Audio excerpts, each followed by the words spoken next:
நம்ம எஸ்டிஆர் அண்ணாவோட 49வது படத்தில் யார் ஹீரோயினாக நடிக்க போகிறாங்க அப்படின்னு சொல்லிட்டு இந்த விஷயத்த இப்போ அஃபீஷியலாக சொல்லிட்டாங்க. யார் தெரியுமா நம்ம எஸ்டிஆர் அண்ணாவோட 49வது படத்தில் ஹீரோயினாக நடிக்க போகிறாங்க?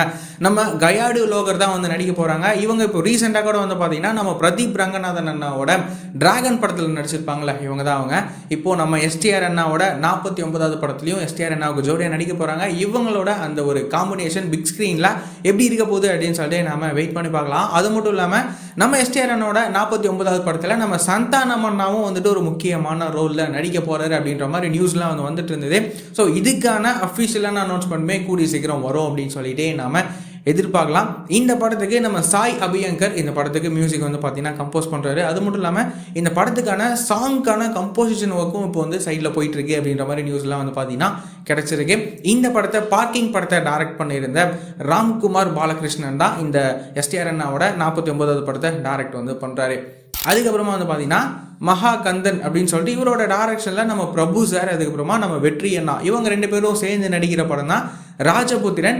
இந்த படத்துக்கு UBA சென்சார் வந்து கொடுத்துருக்காங்க. இந்த படத்தை வந்து பார்த்தீங்கன்னா மே மாதம் ரிலீஸ் வந்து பண்ண போகிறாங்க.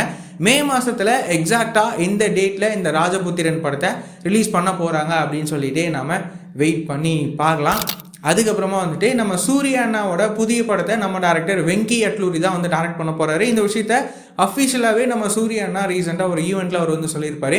இந்த படம் வந்துட்டு ஃபுல் அண்ட் ஃபுல் ஒரு லவ் ஜோனராக இந்த படம் வந்து இருக்கும் அப்படின்னு சொல்லிட்டு நான் வந்து நினைக்கிறேன். ஏன் அப்படி சொல்கிறேன் அப்படின்னு சொல்லிட்டு கேட்டிங்கன்னா, இந்த படத்துக்கான ப்ரொடியூசர் நாகா வம்சி இருக்கார்ல, அவர் வந்துட்டு இன்ஸ்டாவில் ஒரு ஸ்டோரி வந்து போட்டிருக்காரு. என்ன அப்படின்னா, பிரிங்கிங் அவர் சஞ்சய் ராமசாமி பேக் அப்படின்ற மாதிரி ஒரு ஸ்டோரி வந்து பார்த்தீங்கன்னா போட்டிருக்காரு. ஸோ இந்த படம் வந்துட்டு ஒரு ஃபுல் அண்ட் ஃபுல் ஒரு லவ் ஜோனரில் இருக்கும் அப்படின்னு சொல்லிட்டு நாம் எக்ஸ்பெக்ட் பண்ணலாம். இந்த படத்துக்கான மற்ற அப்டேட்டுமே கூடிய சீக்கிரம் வரும் அப்படின்னு சொல்லிட்டு நம்ம எதிர்பார்க்கலாம். நம்ம சூர்யா அண்ணாவோட ரெட்ரோ படமும் வந்து பார்த்தீங்கன்னா வர May 1 தியேட்டர்ஸில் ரிலீஸ் ஆக போகுது. இந்த படத்துக்கு ஒரு பெரிய எதிர்பார்ப்பே இருக்குது. இந்த படம் எப்படி இருக்க போகுது அப்படின்னு சொல்லிட்டு நம்ம வெயிட் பண்ணி பார்க்கலாம். இந்த மாதிரியான ரெகுலரான சினிமா அப்டேட்ஸ்லாம் நீங்கள் ரெகுலராக தெரிஞ்சுக்கணும் அப்படின்னா நம்மளோட இந்த சேனலை மறக்காமல் சப்ஸ்கிரைப் பண்ணி ஃபாலோ பண்ணி வச்சுக்கோங்க. வேறு ஏதாவது ஒரு நெகட்டிவ் இருந்தது அப்படின்னா மறக்காமல் கமெண்டில் சொல்லுங்கள்.